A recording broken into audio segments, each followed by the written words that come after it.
cannot imagine a more toxic policy mix of cutting people's health care, raising their grocery costs, and then using that to pay for tax breaks for rich people.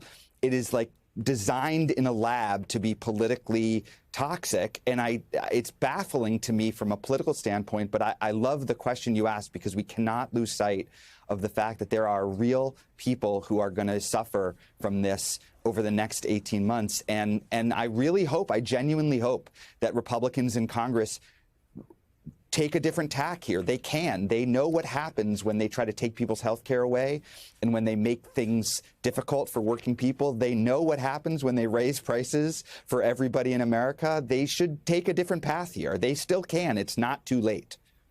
I mean, David Jolly, the crazy thing is that there is nothing conservative or Republican about this. It is economic destruction to service the ego and the vibes of Donald Trump, the man. It has nothing to do with the Republican brand as it's existed ever.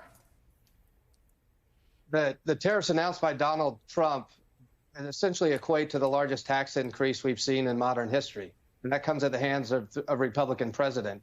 And also, if you marshal it with the tax package they're about to pass through, you're talking about exploding the debt, exploding annual deficits in a way that all of those things, Nicole, when you used to be a down the line Republican, that was manna. That was what we talked about, was reducing debt and deficits, bringing down taxes. Donald Trump is the opposite of that. And in many ways, he crushed the traditional orthodoxy of Republicanism. And the one thing he figured out was populism. Populism often works electorally, but it doesn't work in governing. And the way he has disrupted the Republican Party has created danger for us nationally. Obviously, we know that under Donald Trump's, his legacy is one of danger, but it's also dangerous for the Republican Party because they have so decided, okay, we have rebuilt our party in Donald Trump's image. We are all in. All our chips are on the table. And if this goes the way it's going, Donald Trump's not on the ballot again, but every other Republican is.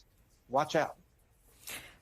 So much of the last election was about purchasing power, the price of eggs, but more than eggs, feeling like people couldn't get ahead. Every American household's purchasing power will be greatly, suddenly, arbitrarily diminished imminently.